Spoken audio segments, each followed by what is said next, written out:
Dustpan Dugan was a famous baseball player. He's nicknamed Dustpan because it was said that he could tell if a player was going to steal a base by watching the dust.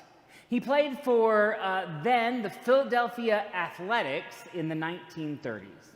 Now, Dustpan told a story about a Little League game that has benefit for us today. I want you to imagine a game of 8-year-olds, 9-year-olds playing ball. So they are much more concerned with the birds in the air and the bugs flying around than they are with the game, right? And typically, in a game, there are 2 to 3 umpires. But for some unknown circumstance, there was only one umpire available for this game. Now, in baseball rules, you must adhere to the batting order that is set at the beginning of the game for every single inning. You have to stick to that order. And the reason is you could have a strategy where your best batters were hitting against the worst pitcher every single time. A consistent batting order helps the game maintain integrity and consistency.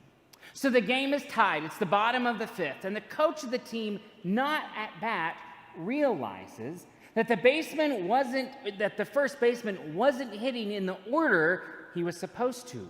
And the rules state that if he gets up and he swings, he's out of the game. And the coach goes up to the ump and he goes, he's out. He's not the right guy. It's not the right order. Well, the other coach comes up and he goes, it's my fault. I'm sorry. It was an honest mistake. We'll get the right guy up here. And the other coach of the fielding team was like, no, you got to toss the guy. You got to get him out. And the umpire says, well, coach, this is how we're going to play today. Let the guy come on up to the plate. And the coach goes, what do you mean this is how we're going to play today? Don't the rules matter? Some fans were mad it was an injustice, while others were like, it's a baseball game, let's just let the kids play ball. It's a bit of a silly story, but it demonstrates for us the struggle we have with this passage. What's just? What's unjust? How can one injustice create another injustice? Or can justice really repair an injustice? We want the world to operate in an orderly fashion. There must be rules. There must be consequences for our actions, right? Well, apparently they are not anarchists, but you all are fine with whatever goes. It's not shocking for you all. I'm prepared for that. Justice is not simple. It is not fair. And rarely does justice reconcile an injustice. And yet all of Holy Scripture points us to a God who sits with those who live in a vulnerable position. And it can become confusing and aggravating for us when umpire God says, well, that's how we're going to play today. All right, I want you to do a practice with me. I want to invite you to close your eyes for 1 second. And I'm going to say a word, and I want you to consider what you picture in your head, what you're thinking about, or what you're feeling with this word. And the word is justice. Now, you can open your eyes. How many of you had an image about people, activists in the street, about a kind of vocal outcry? How many of you went inherently to a political place, right? An ideological place? How many of you had the image of a judge overseeing a courtroom from on high? Each of these images helps orient us to a place of justice. And what it means for Micah is this is a courtroom. That's the tactic God is going to use. It's the 8th century. Micah is the prophet. He's been given this prophecy from God, and God is just kind of done with the people. He has sent 2 major prophets and 3 minor prophets, Isaiah, Jeremiah, Obadiah, Hosea, Amos, and nothing's changed.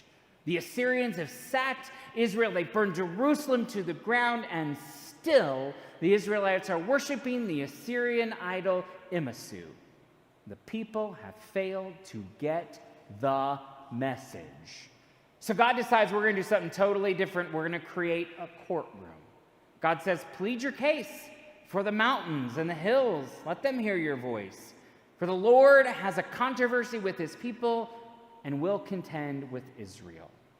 God says, my people, what have I done to you? I brought you out of the land of Egypt. I redeemed you from the house of slavery. I gave you Moses and Aaron and Miriam. Now remember, Miriam is Moses' sister who told him he was actually descendant from a Hebrew slave. It's unusual for Miriam to be mentioned here, and so it really highlights God is making a strong case of all that God has done. And the people respond, well, what do we do now? Do we come bow before you, God? Do you want all these calves for us to burn them for you? And then the people get a little exaggerated here. Would you be happy with 1,000 rams, God? Or how about 1,000 rivers of oil? And then the people say something shocking, even for 8th century listeners. Should I give you my firstborn? Micah responds, God has told you what to do. And the people say, what? What are we supposed to do? We've been asking this question for 2,700 years. What are we supposed to do? The disciples asked it of Jesus. Paul asked it in his own time. In 1783, in the first annual conference, which was held in the middle of a Revolutionary War, England and the United States are in conflict. John Wesley in England was saying to the United States Methodists, what do we do? What do we do today? In light of yesterday's events, how do we find humility in our might? Where is justice in a part of the world that just builds injustice upon injustice upon injustice? We should care about what's happening to people. That's what a compassionate disciple of Jesus Christ does. Now, I want you to know, I have never been accused of praying too much. I've never been accused of praying too long. I've never been told you need to talk less about God's love. But I do often get criticized when I talk about justice and inclusion.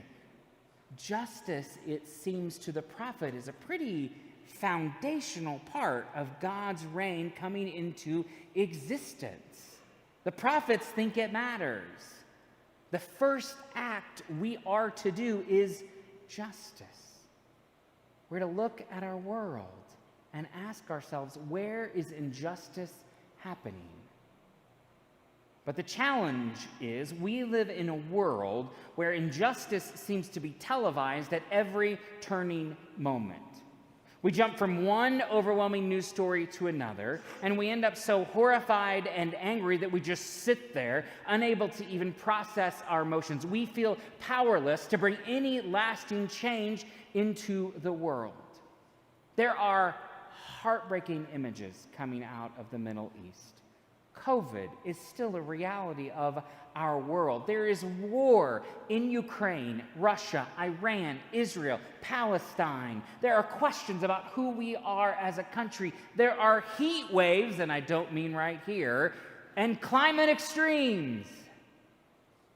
But through it all, people are suffering. What can we do? In the early 1990s, there was a young man named Shane Claiborne. He was 19 years old. He was moved to address the injustices of the world. He was so convicted, but he didn't know where to start. He was so overwhelmed by all that was happening. And so he decided to call at that time the world's authority on justice, Mother Teresa in Calcutta. Now, I don't know how he did it, but somehow he got the number for Mother Teresa's orphanage, and he calls her, and this voice picks up and says, yes. Not hello, not thank you for calling the Children's Home of the Immaculate Heart. Yes. And he quickly tells her what it is he wants to do. He wants to come to India and he wants to learn from her. And Mother Teresa says, Calcutta is everywhere. Open your eyes, find yours. And she hung up the phone on him.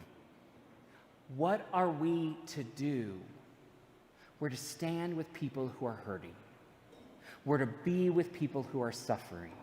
We are called to be present. But that's not all God calls us to do. Because the next thing after justice God requires is for us to love kindness, to have faithful love. Scripture's different interpretations word this differently. The Hebrew word for kindness or mercy or love is steadfast. We're required to love steadfastly. Nadia Boltz-Weber is a Lutheran pastor in Denver, and she has this little speech she gives to those who join the membership of the church she served at one point. And she says this, and I think it matters when we talk about how to love steadfast. She says, I'm glad you love it here, but at some point, we will disappoint you, and the church will let you down. Please decide on this side of that happening if that after it happens, you want to stick it out. Because if you leave, you will miss the way God's grace comes in and fills in the cracks of our brokenness. And that is something too beautiful to miss. Steadfast love is about engaging the beauty after our messiness. What does God require us to do? We're required to do justice. We're required to love big, and then we're required to go walk with God. And I think that's the hardest part because, frankly, loving people's never easy. And I'm exhausted after it. People are messy. We're selfish. And if you've been loving people and trying to be kind to people, you're just kind of done. Who has the energy for a conversation with God at that point? But here's the thing. This is the moment when we go walk with God. Not in an attempt to check our ego, to check our selfishness, to connect back to God when we're exhausted, so that then we can be with suffering people again, so that we can love in the mess again, so that we can keep on being God's people in the world. Walking humbly with God is how we remember what it is we are called to do. Vera Gill is the executive director of the Presbyterian Education Board in a school in Pakistan. And she tells the story of one Sunday morning, Palm Sunday, sharing with the children the story of Jesus and his triumphant entry. And these elementary students are trying to make sense of a story that they don't understand. And they keep asking Mrs. Gill, if Jesus was a king, why did he have to borrow someone else's horse? If Jesus was a king, why did he come in on a donkey instead of an elegant, well-trained, well-bred adult horse? The humility of Jesus does not match that of a king. Because no triumphant military leader would come non-violently on a horse, but rather would ride a chariot or a war horse or wield a spear or a sword or a bow. Micah, the challenge we have with Micah is we set up an uneven playing field with all that we are required to do. Which one is most important? Justice or loving kindness or walking with God? And we set up this dichotomy between our practices and our faith, or our piety and our social justice, or being religious and being spiritual. And that is not what God is calling us to do. God calls us to do all of it. We start with justice. We bring kindness into the world. And then we walk with God to do it all over again. This is what God requires of us.